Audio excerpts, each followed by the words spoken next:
This is the ranch that Benjamin Leon built, and this is just one of his 56 Paso Fino horses, which he breeds here and then shows all over the country. Originally from Cuba, Leon made his home in Miami and his fortune in healthcare. He came to Central Alabama for a horse show and decided Wetumpka would be the perfect location for the elaborate stables which house his valuable steeds here at Hacienda Besalú. But Leon didn't just bring these show horses to Wetumpka, he also brought a custom. In Cuba, his father distributed Christmas gifts to those less fortunate in their town. Leon continued that custom in Miami, and this year, after distributing gifts in Florida on Christmas, he decided to do the same in Wetumpka. Usually, when you succeed in the business world, in this great country, you get into the habit of just looking up and looking ahead. But occasionally, it's very healthy to look back, not to forget where you come from. I was very poor when I came 25 years ago. And I've worked very hard, and today I thank the Lord many times for being able to share a little bit and help others. Leon says every child who comes will receive a toy, and it is not for him to discern who is needy. Everybody has a conscience, and that is entirely up to the conscience of their parents and the children in themselves. And that is something that is not for me to judge. The gifts will be given away at 10 o'clock tomorrow morning at Hacienda Besalú, which is just north of Wetumpka on Old Georgia Road. Lisa Walsh, WSFA TV News.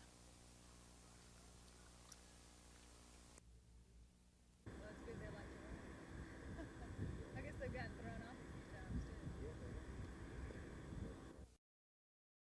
The lawsuit was intended to reverse the legislature's decision to impose restrictions on the news media's coverage of lawmakers while they are in session.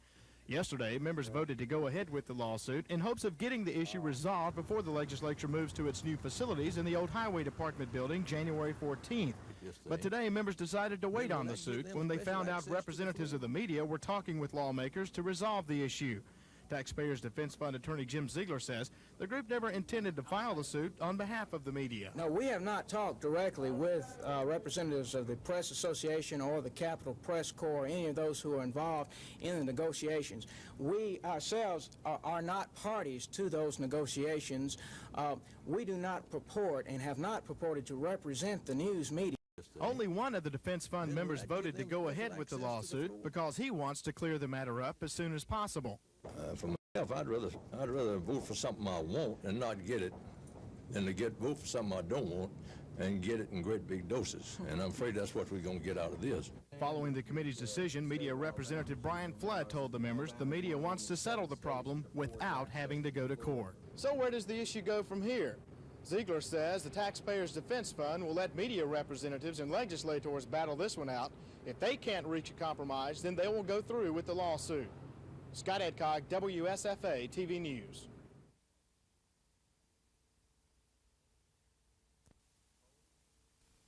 Opposed? Then the motion stands. Now, if the judge refuses, Mr. Chairman, I second the motion. It's been made and seconded. Position to see if she's typed correctly or incorrectly. Well, the most immediate one is the one that more clearly defines the penalties and brings the law, I think, back into a constitutional framework.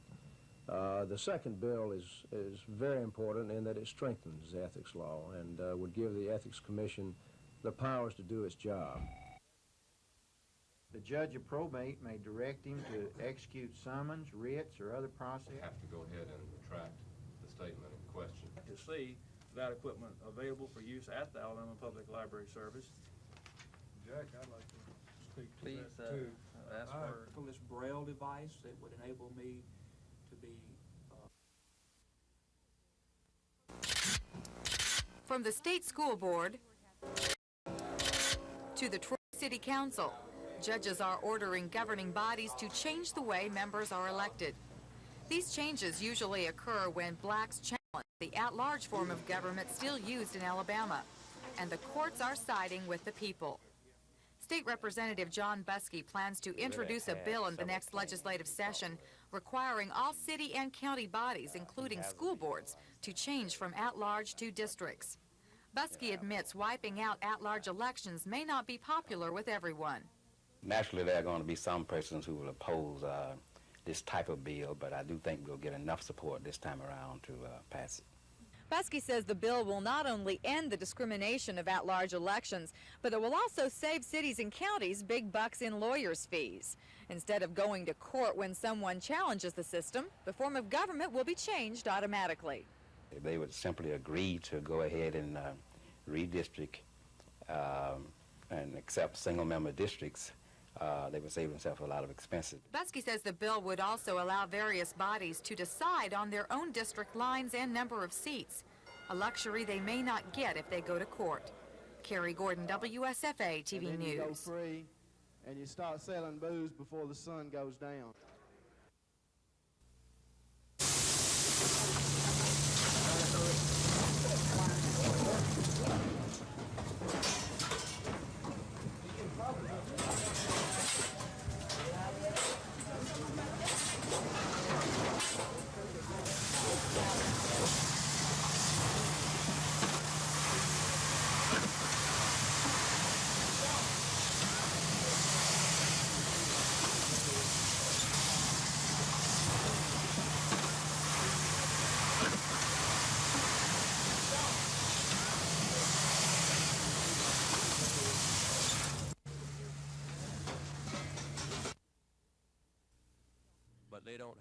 City Councilman Joseph Dickerson and other concerned citizens discussed various ways of getting the medical facility back in operation after its doors were closed December 24th. Residents say the hospital should remain open, this despite a statement from a state health planning agency official declaring that Fairview's closing will have only a minor effect on Montgomery area health care needs for the rest of this decade.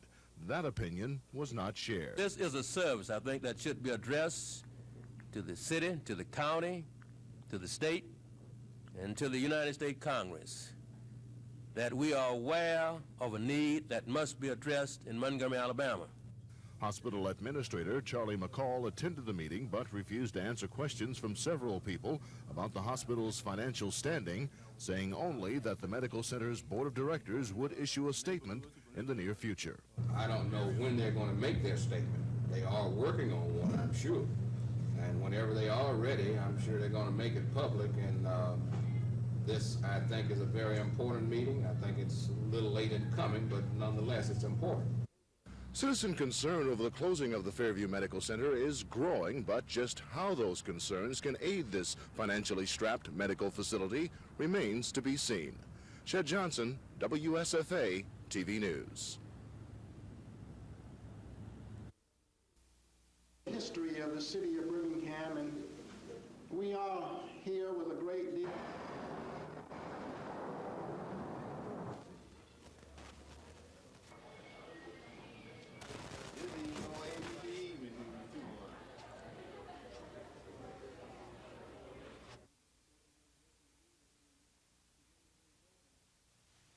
About opening of the Redmond Hotel. This project is symbolic of a number.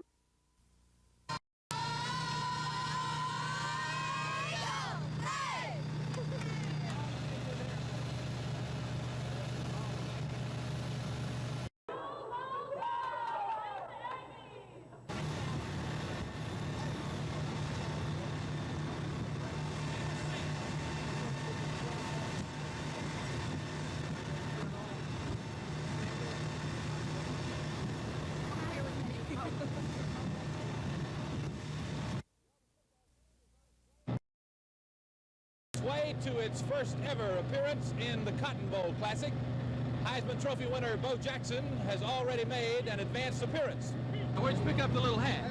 Oh, I got it in Dallas about 2 weeks ago when I went there for a press conference. Your life has kind of changed in the last couple of weeks, hasn't it? It has. Right now, it's really taking its toll on me. I'm mentally tired, but we're gonna go out to Dallas and have a good time, and we're looking forward to it. You got to win a ball game too. We got to. 4th straight bowl game. You in shape? No. You gonna get in shape? Yes. Okay. Well, we had a good practice yesterday.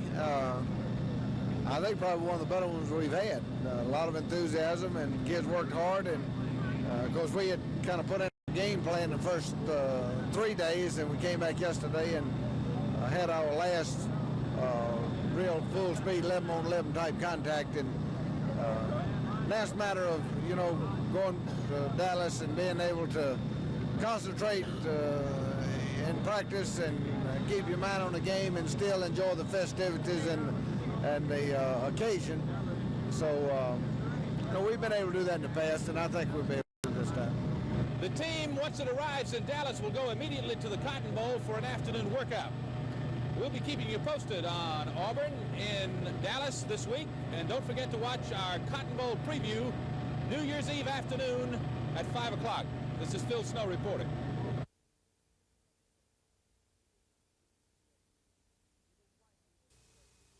It is likely that USC will rely on its rock-hard defense to try to stifle the well-balanced attack of Alabama, which is 8-2-1. The Trojan D has held opponents to just under 15 points per game this season. USC coach Ted Tollner will send out freshman quarterback Rodney Peete. Peete started the last 3 games, resulting in 2 wins, to ensure a winning 6-5 season. Tollner says there's plenty of motivation for his Trojans. When you're in a bowl game and you finish the season beating your arch rival who is in the Rose Bowl, there's some upbeat things that happened, and they happened at the end of the year, and now we have one more opportunity to make the season more positive and more of a success. Meanwhile, Alabama coach Ray Perkins has a well-oiled and balanced offense to start in the heat of Hawaii. The Crimson Tide is led by quarterback Mike Shula, who this year threw for more than 2,000 yards and 16 touchdowns. USC will be watching the threat of Shula to number 1 Al Bell, but freshman running back Gene Jelks is also a threat. Shula says even though USC had a disappointing season, to beat them is an accomplishment. Beating Southern Cal out there in the Aloha Bowl would definitely help us as far as the way people have been looking at us all year, and the teams that we've played, and what we've done against some of the good teams. Don't be surprised if this game goes down to the wire. Both teams have pulled out important last-minute wins this season. I'm Paul Gonzalez for NBC News. Out there. Well, Dean, we are into the waning hours now of the TB12 Holiday Blood Drive. We've had a pretty good response today. A lot of folks have already come by, but we still have some more time for you to make your plans to drop on by. We're at the Red Cross office on Ripley Street. We'll be here till 8 o'clock tonight, so you still have time to run on by after work or whatever and give us a gift of life, because we need your help. With us is Susie Hood. She is a Red Cross blood representative with us tonight. And how's the response been so far? We've had a nice response. Today we've had a lot of very generous Montgomery folks to come by and help us. I believe at last count we had about 130 donors that have been by today, and we thank those folks. And really, with the holiday season, is this a critical time for blood supplies as far as, are they low this time of year? Well, not necessarily low, but we have to be ready ahead of time should any accidents occur over the holiday season, as well as elective surgery come the first of the year. We need to be ready before the surgery and also before the accidents occur. We've had a great response from the city and the state as well today as far as groups coming by. Yes, we have. We've seen the Montgomery Fire Department, we've seen the Montgomery Police Cadets, as well as a large number of the businesses here in our area. Okay, we've had a pretty good response, Dean, but we still need more folks to come on by, and we'll be here until 8 o'clock. Well, Kevin, just in case people can't get out tonight, say that they're stuck in their homes, they want to come out later on, what's the chances of them coming by tomorrow or maybe even on Monday? Dean, this office will be closed tomorrow, but on Sunday from 1 to 5, the doors will be open, and we'll all be here waiting for you, and we hope you can come by and give us a gift of life, and of course, Monday through Friday, regular business hours as well. Thanks, Kevin Raymer, reporting live from the Red Cross headquarters on South Ripley Street. When we come back, this man will tell us how cold it's going to be tonight.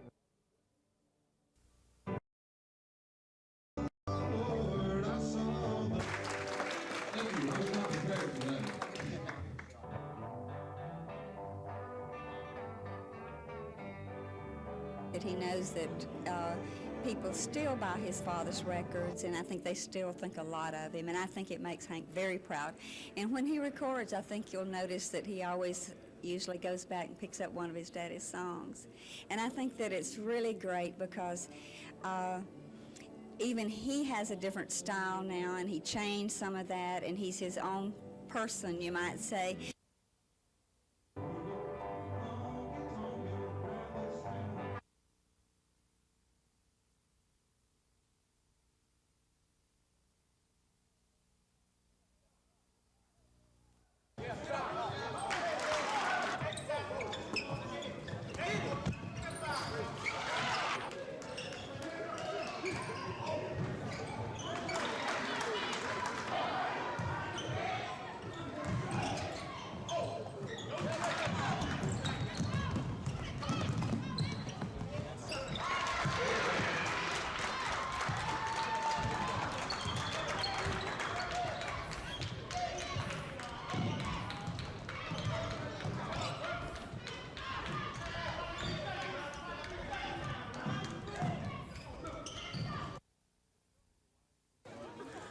They started arriving in Wetumpka early this morning for what was being called the world's largest Christmas party. The excitement in the children's faces could easily be seen.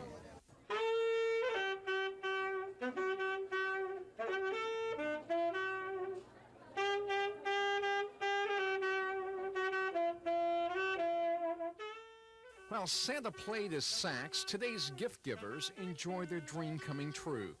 As a boy in Cuba, Ben Leon saw his father give Christmas gifts to the needy.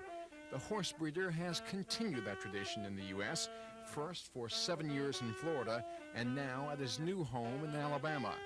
Ben Leon not only shared gifts with the youngsters, he shared an important message. Open your hearts and feel a lot of love. Develop your capacity for love. Love one another. You're the future of the world. This country is the future of the world. Finally, it came time to bring the children inside to receive what they had been waiting for. We got money for water.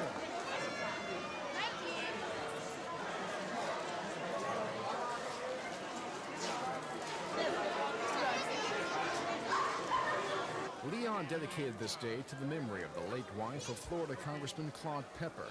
Pepper helped give out the toys, saying his wife would have loved this party. He seemed to love it himself. As for the children from Montgomery, Autauga, and Elmore counties who came to Hacienda Besalú, the laughter and smiles told the story. Cal Calloway, WSFA TV News, Wetumpka.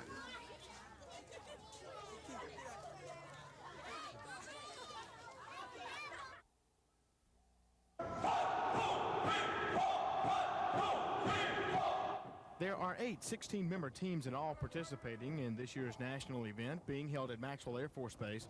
Competitors come from California, Delaware, Illinois, and Montana. Also taking part in the event are teams representing their regions from New York, South Dakota, Oklahoma, and Florida.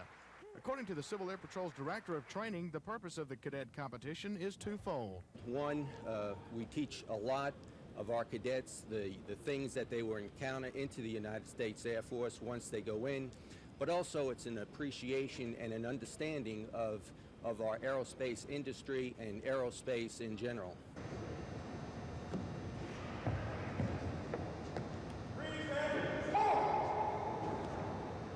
The Civil Air Patrol has nearly 2,500 young people in its cadet program. They belong to local units in some 1,200 local communities throughout the U.S. and across the world. And for these cadets to compete nationally is an achievement. Definitely. This is a big achievement for the cadets. They have worked long and hard to win their particular region. And then, of course, they've worked long and hard hours to get here to be the national championship here at Maxwell. In addition to drill competition, the cadets are given written exams and participate in panel quizzes. The event will conclude tomorrow night with an awards banquet and a skating party.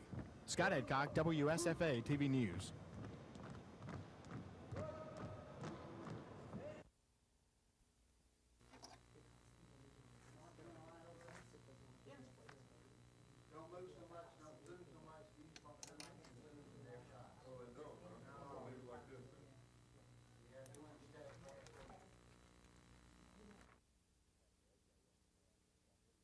We had a great day yesterday, I think. I believe we had 143 individuals that offered to give, and from those we drew 133 units of blood. Interesting to note, I think, that 23 of the individuals that gave yesterday, it was the first time they had ever given. So we drew that blood in what we term multiple containers, which gives the ability in our laboratory to separate it into components. So we were able to produce 3 products from each unit that was donated yesterday.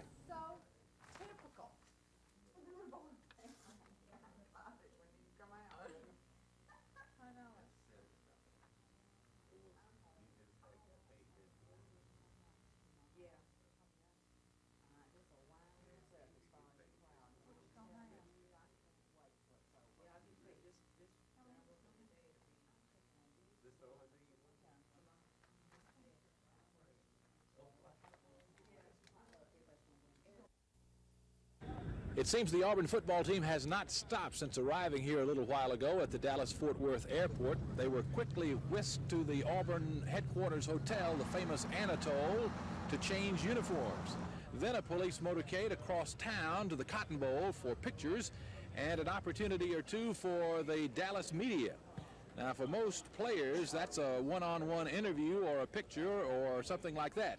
But if you're the Heisman Trophy winner, it is a news conference. Medium height, because I can't go out there and play that team all by myself, and I need my other 10 players out there to help contribute just like I am going to do. And one man don't run a show. I'm here to have fun, and my teammates are too, and that's what we're going to do. A tradition of the Cotton Bowl is presenting Western hats, belt buckles, and bolo ties to the players. I don't have to tell you how that went over. Are you a Western man? Sure not. I am tonight. You know, you should wear that thing on New Year's Day, huh? I'm going to wear it. It's mine. I'm going to wear it. I'm going to wear it to a tail. Old Tex AG, they call him, huh? Yes, they call him old Tex. How you like it? Hey, it's all right, man. Nice hat. Hey, Does perfect it fit? Yeah. Perfect fit. Mm-hmm. Well, wear it on New Year's Day. I might wear it over to the stadium. You better get a little more protection than that for you, yeah, I might wear it over. Tomorrow night, we'll get up close with Jackie Sherrill and some of the Aggie players in our Cotton Bowl report. With Vic Irving, this is Phil Snow at the Cotton Bowl Classic in Dallas.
But they're still in this ball game. Bellini to the far side, Miles to the near side. Third down. Bosco rolling, looking, back the other way, and it is complete. And it is.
Riding bicycles is a favorite pastime for many children.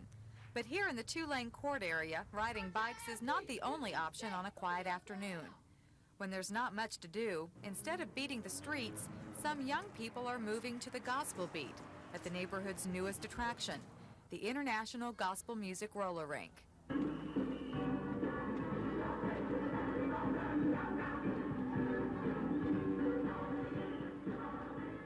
Open about a month now, the IGM skating rink offers youngsters a place to meet friends and listen to great gospel music by artists like Shirley Caesar and James Cleveland.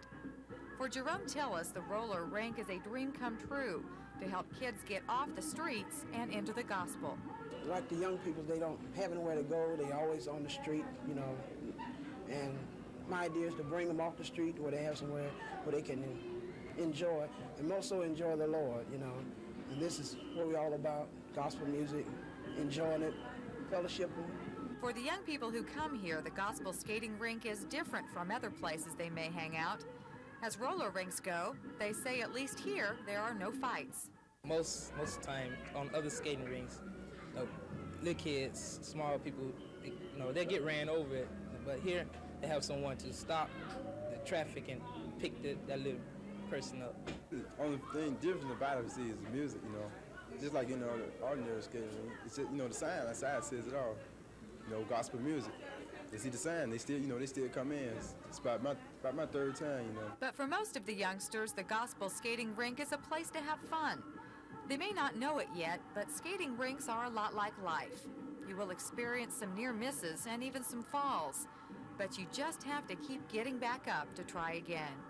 Carrie Gordon, WSFA TV News.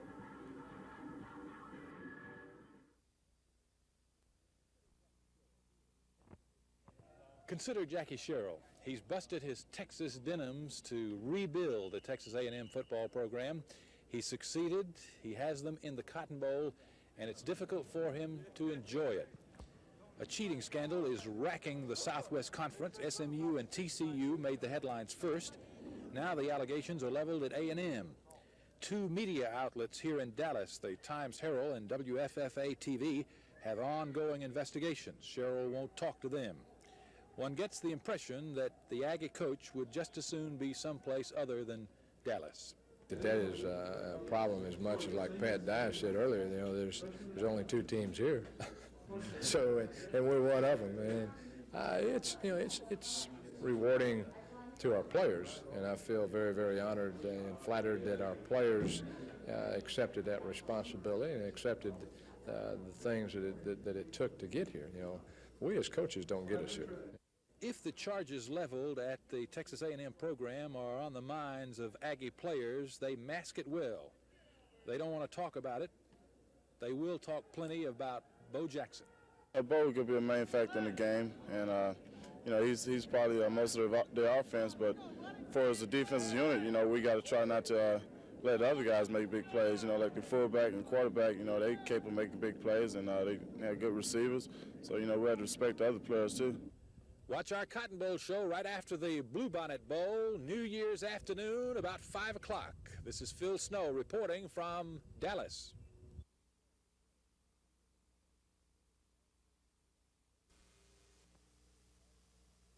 We will pick it up in the second period. The Giants lead 3-0. Joe Montana's pass tipped by linebacker Gary Reasons. Terry Kennard made the interception, returned it 15 yards inside the San Francisco 40. From there, Giant quarterback Phil Simms hit his tight end, Mark Bavaro, for 18 yards and a touchdown, and New York led the 49ers 10-0. Just before the half ended, Ray Wershing booted this 23-yard field goal. For the Niners, New York went to the locker room with a 10-3 lead. We are now in the third quarter. This is Joe Morris. Morris started the sweep to the right. He cut it up inside, and then will bounce back to the outside. The 30-yard run set up the Giants' next touchdown, and Morris became the fourth running back to go over 100 yards against the 49ers this season. Simms from there proceeded to hit Don Hasselbeck for this touchdown, and that made the final score 17-3 New York. I think our team's come a long way, and, you know, they just refuse to give in to anybody all year long, and I think they've had their mind made up that this was, you know, San Francisco had been a little nemesis and that this was the end of the line. I would say this is the best game we've played. Since I've been here in 5 years, this is the best game we've played, yes. Without a question. Alabama's 38th bowl appearance was out of sync for 30 minutes. The Tide's performance in the first half was dotted several times with a yellow hanky. This 48-yard field goal by Van Tiffen was the only points for Bama in the first half. SC's Don Schaefer did the same in the second quarter as the teams were tied at intermission. When Alabama hit the artificial surface in the third quarter, it was a different team. On their second possession, Bobby Humphrey, a freshman, shared the running duties with Craig Turner. It was Turner who scored on a 1-yard leap to break the tie. Another freshman, defensive back Kermit Kendrick, made his presence known when he intercepted this Rodney Peete pass and returned it 16 yards, setting up this Mike Shula to Clay Whitehurst's 24-yard touchdown pass and signaling that the Crimson and White was taking charge. With a 2-touchdown lead and 8.5 minutes left to play, Alabama sealed the win with some razzle-dazzle. Al Bell got the call on a 14-yard reverse to make the final 24-3 Alabama. With the win, the Tide finishes the season at 9-2-1.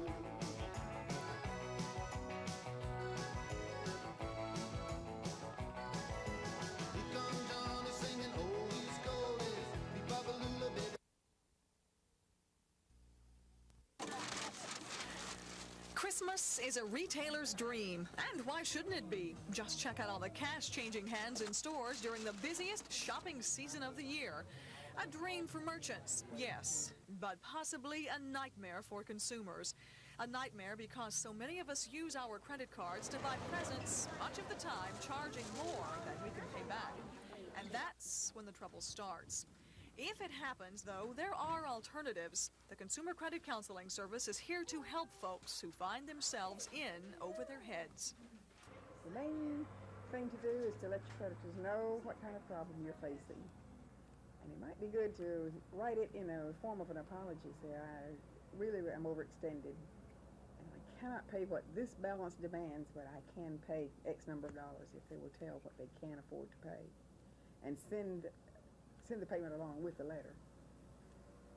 Creditors might not like it. They might call saying thank you for the payment, but we want the balance. But a constant open line of communication really will help.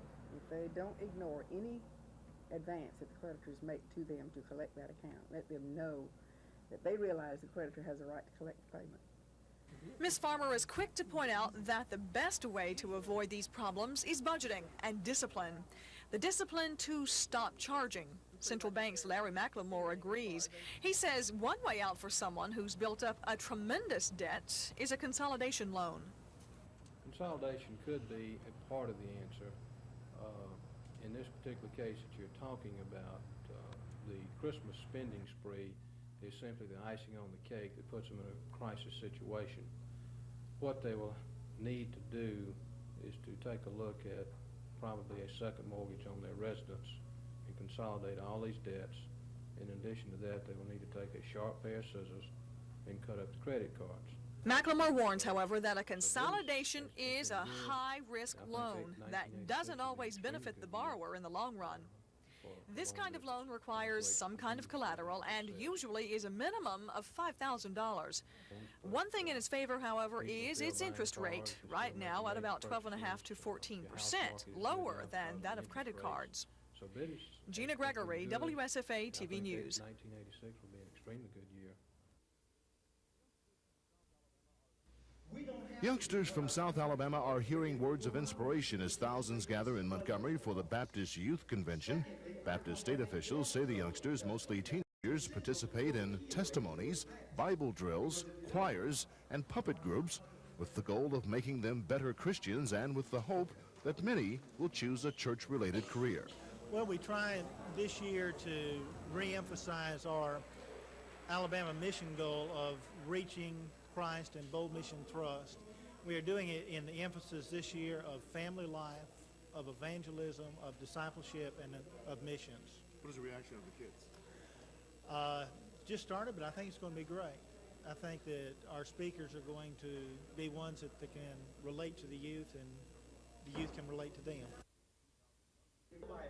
Many of the 2,000 young people attending the convention have done so for many years. Well, I've been attending youth convention for many years back, and it's always been a big influence in my life because I've always seen young people stand up for Christ, and they've always given me the courage or something to go on and everything. And I think that's why it's so important to youth, because you see other youth involved in really trying to do something for Christ.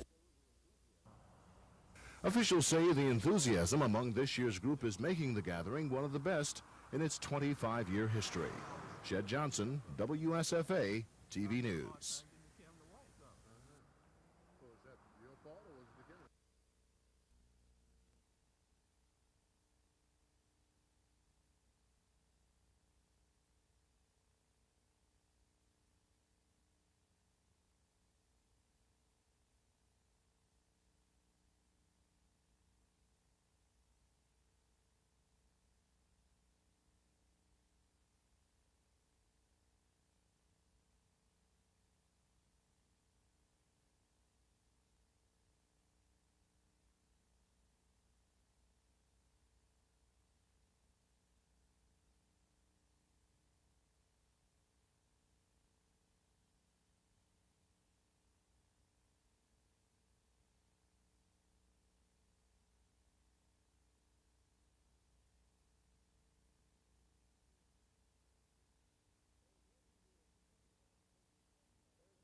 There is one member of the Texas Aggie coaching staff that has no trouble getting up for Auburn.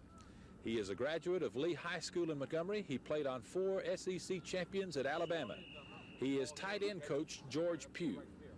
George Pugh went off to Texas A&M. People thought he'd gone off the face of the earth, and here you are in the Cotton Bowl. How about it? Tell you, it's a great feeling to be here, Phil. I'm just happy for us. I'm happy for our ball club. Kids really played hard, and they deserve it, and we're just happy to have this opportunity. Kevin Murray's making your receivers look good, isn't he? He really is. He's a tremendous quarterback. Our kids, they all love him. They have no problem as far as getting the football. The football will be there when they want it, and he's just a tremendous athlete. How you liking it, A&M? Oh, I love it. It's the second best place to home. All right. We wish you semi-luck anyway. Well, get home, see all your friends and kinfolk. Well, you know, we were playing for bragging rights, so to speak. I got an opportunity to play against these guys for 4 straight years. I thought that I would get away from them, but now it looks like they found me here out here in Texas. So I'm looking forward to the ball game, and hopefully we can come out. You don't have any trouble getting ready for Auburn, huh? No way at all. This is Phil Snow reporting from Dallas. Be sure to watch our Cotton Bowl preview New Year's Eve afternoon at 5 o'clock.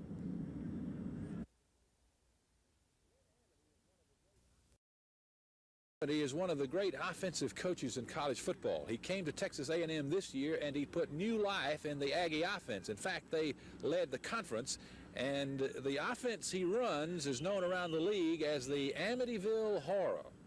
The Amityville Horror. Tell me about it.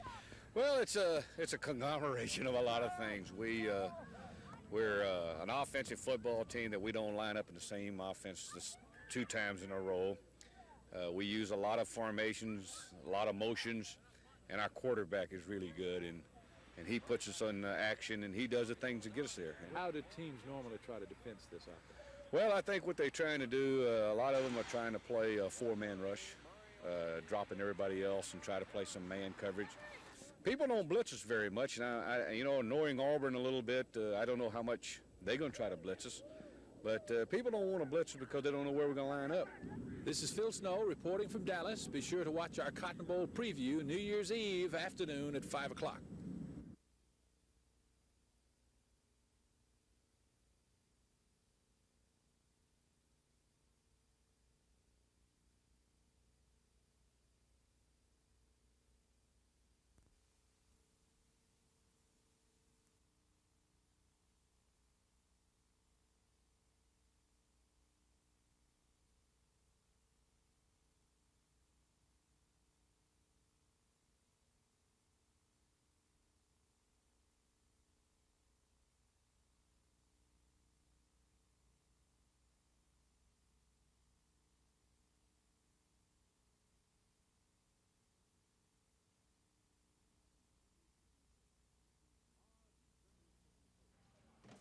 December 31st, New Year's Eve. a time to party. One can reflect on the old year and, of course, make that commitment towards the new year. But for Alabama's law enforcement agencies, it is also a day to crack down on those who insist upon drinking and driving. For Montgomery drivers, 1985 was a bad year for fatalities. 21 people lost their lives in mishaps on city streets, with 7 being alcohol-related. City police officials say tonight officers will indeed be watching. One thing we want people to remember is we are not a taxi cab service. We don't intend to play taxi cab. And if you get out of line and go over the bounds too much, you're going to end up in jail, and then you have got problems. There are some private agencies in Montgomery that do offer a ride home, and I would suggest if you're going to be a party goer tonight that you look into those agencies and find out exactly who they are. The same applies to those who will drive the state's highways. Troopers will be doing what they normally do, and that is to remove the dangerous drivers from the roadways. Over the New Year's holiday, there will be extra troopers out on the road since over the holiday there is an increased number of problem drinkers driving and that sort of thing. So there will be an increased number of troopers patrolling. And if you find that you've had maybe one drink too many, there are alternatives, like staying overnight at a motel. Well, we're offering special rates for those that happen to be out, you know, and seem to imbibe a little bit too much. We're doing a special package, of course, in our restaurant, Jake's, which includes an overnight accommodation if they wish to take that. Our bartenders and all of our servers are people that have had some training in looking out for the person that has had too much to drink, as a matter of fact. If you are planning to attend a party and perhaps consume alcohol, perhaps you should remind yourself that wet roads plus booze simply doesn't mix. Shed Johnson, WSFA, TV News.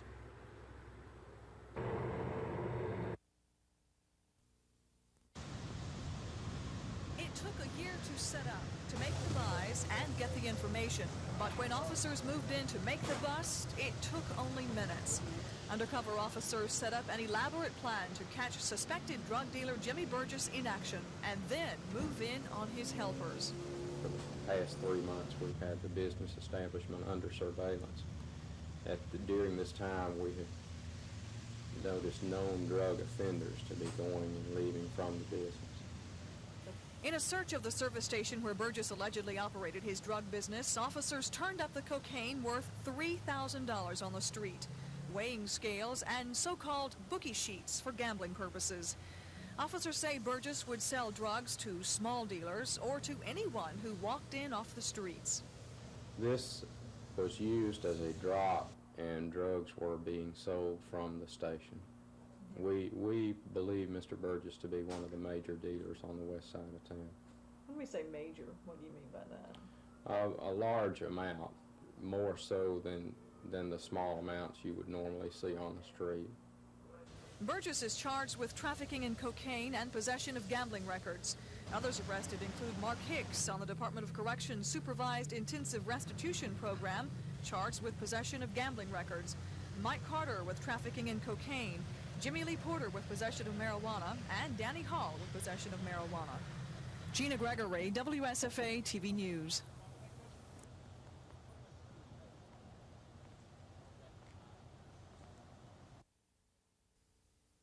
Or from their sleeping quarters into the day room. Well, it's a pretty day, isn't it?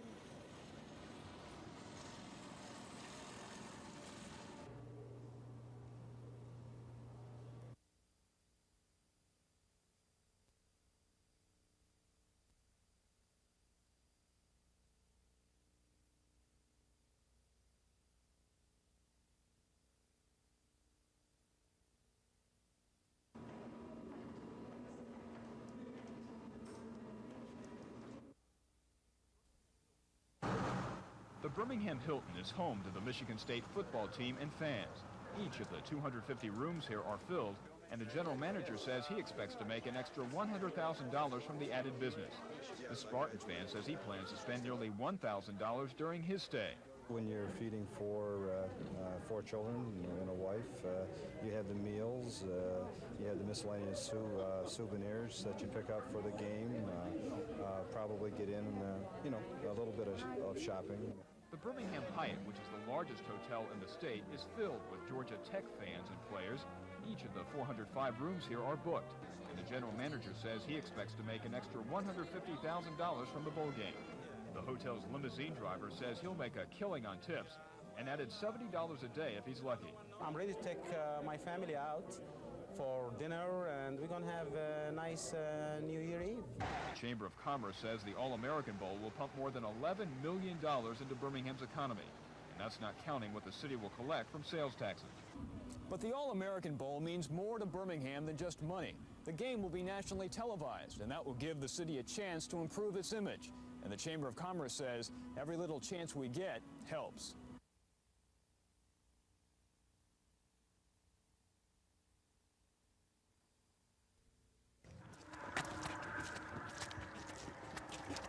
It's quiet and often lonely for Prem Kumar, or Prem as he is known. He walks every day looking at the long, narrow highway in front of him. Prem is from Ahmedabad, India. 3 years ago, he began his walk for peace. His collected thoughts range from nuclear disarmament, environmental issues, wealth, hunger, and people doing something about them. I call walk a tool or medium to promote public awareness. Gentle knock or tapping in the mind of people, or throwing a stone in the water which produces ripples which propagate further. Well, my feeling is that if change will ever come, it will not come from the presidents of the country, it will come from the people. The necessities of life, food, a place to sleep, and support come from people who hear about him and his goal. And it's not let him down so far as he's crossed East and West Europe. Ahead is the long walk across the U.S., then on to Japan, where he'll culminate this 3-year journey by walking from Hiroshima to Nagasaki in August, the 41st anniversary of the dropping of the atom bomb. Chris Grimshaw, WSFA TV News.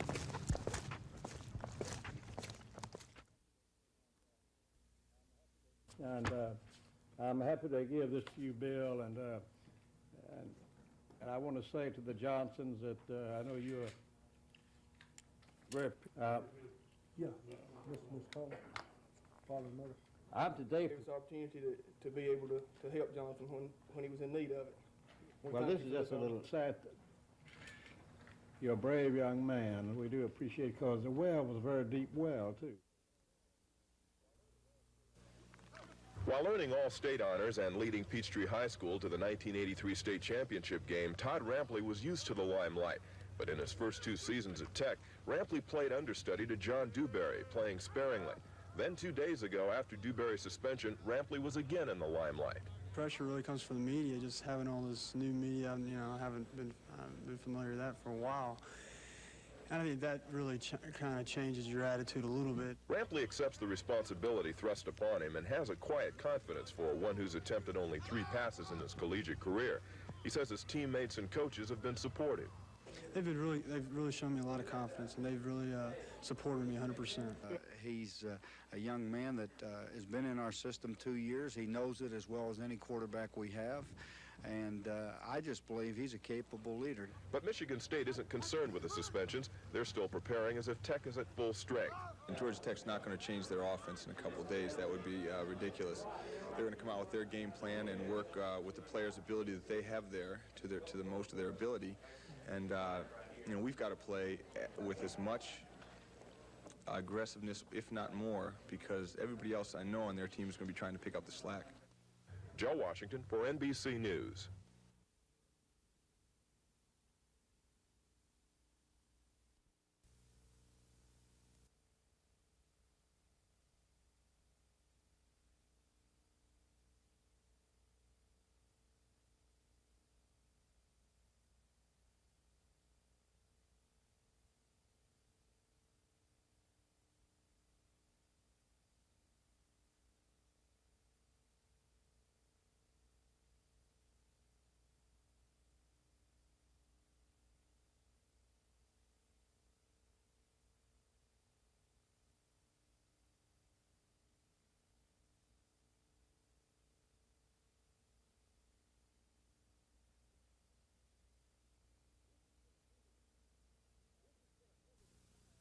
This has been a memorable time for the Auburn football team.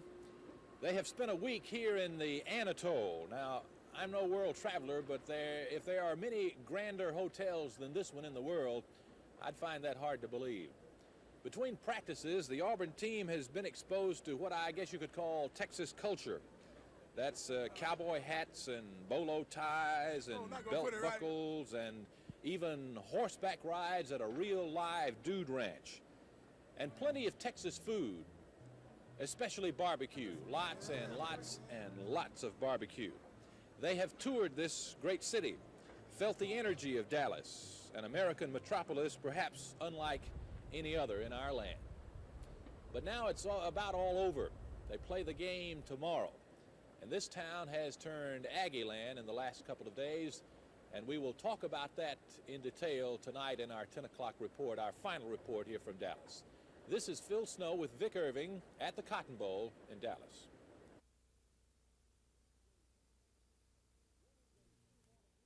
Reading the two morning newspapers out here, you get a different perspective on tomorrow's game. It seems that in the last couple of days, Dallas has turned Aggie land. Oh, they've gotten their licks in on Aggie coach Jackie Sherrill, and he's counter-punched at the papers and the TV a time or two.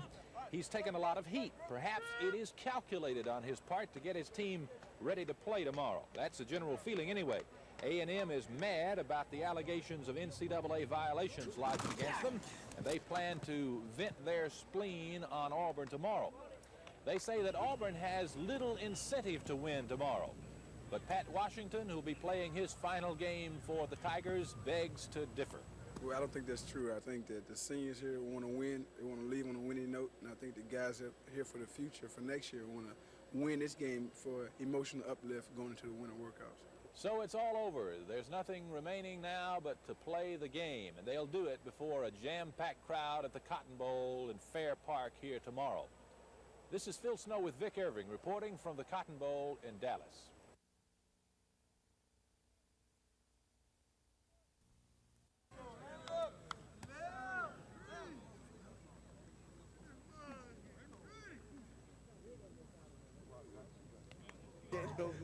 How'd it feel out there today?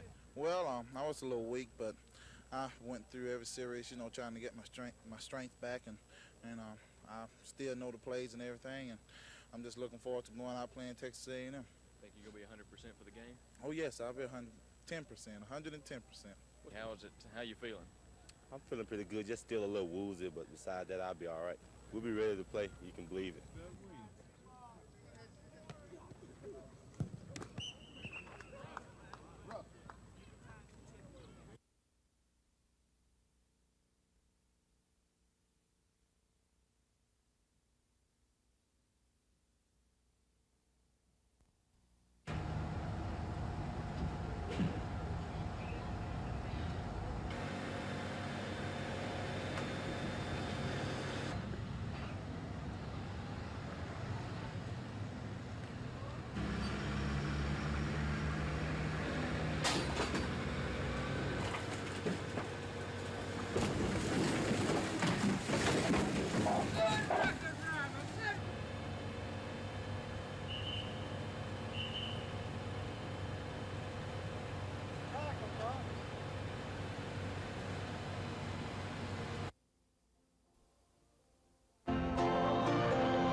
It's tradition, like eating black-eyed peas on New Year's Day, for the congregation to celebrate a sacred part of church history, the day slaves were set free in 1863. Well, 123 years later, the Emancipation Proclamation is still remembered in Montgomery by forefathers and their offspring who come to another place of history, the old ship AME Zion Church. Oh, God, enable us to understand that it is more blessed to give than to receive. An antiquated smell of black history lingers in the church. The old pipe organ still rings with reverent pomp.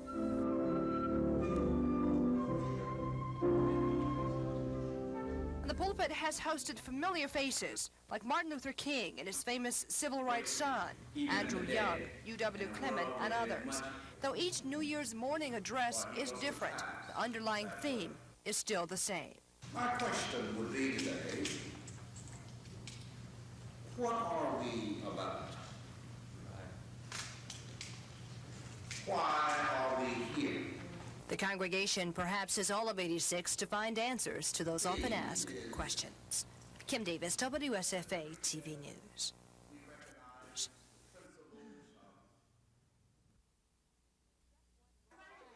Just one look inside the Floyd Community Center and you know something is up. The center buzzes with activity as banners are painted and homecoming plans are made. Then with much anticipation, the guests of honor arrive. You see, the champions are from Floyd Junior High School. The school's varsity cheerleading squad comes home from Orlando, Florida, the 1985 National Cheerleading Association champs. This is not the first time Floyd cheerleaders competed for the trophy. They placed third nationally last year, but 1985 brought the ultimate success, as these Montgomery cheerleaders are considered the best in the country. It's great. I mean, because last year I wasn't really on varsity. I was a B team when they pulled me up. But this year I'm varsity, and it was wonderful. It was better than they've ever done here in town and performing for anyone. When they get out there, they know how to turn it on.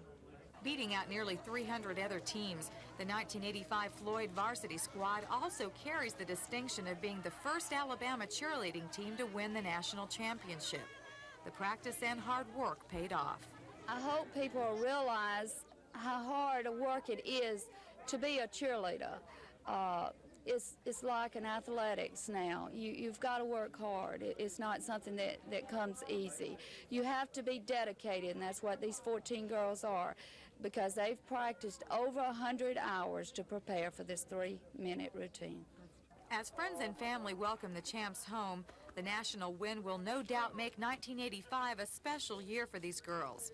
And the honors are also a challenge for next year's varsity team to carry on a fine tradition well deserved. Carrie Gordon, WSFA TV News.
Auburn with an early gift.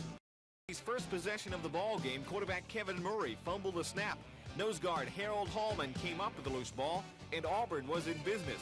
3 plays later, Bo Jackson slipped in from 5 yards out, and the Tigers were quickly up 7-0. But then Auburn returned the favor. Trey Gaines mishandled a punt deep in Auburn territory, and the Aggies fell on it. That set up this 11-yard touchdown run by Harry Johnson. The extra point attempt was no good. Auburn still held a 7-6 lead. On its next possession, A&M struck again. This time, Keith Woodside took it in from 22 yards out. The try for 2 failed. It was 12-7 A&M, and the Aggies began to look a bit dominant. But then Heisman Trophy winner Bo Jackson got back into the act for Auburn. He took this short swing pass from Pat Washington, and it was off to the races. Bo Jackson doesn't lose too many races. He didn't lose this one. The play covered 73 yards. A 2-point conversion attempt failed. Auburn had a 13-12 lead. A&M later added a field goal to take a 15-13 halftime lead. The Aggies added to that lead in the third quarter. Anthony Toney going in from 22 yards out. Again, a two-point attempt failed. Auburn added a field goal minutes later. It was 21.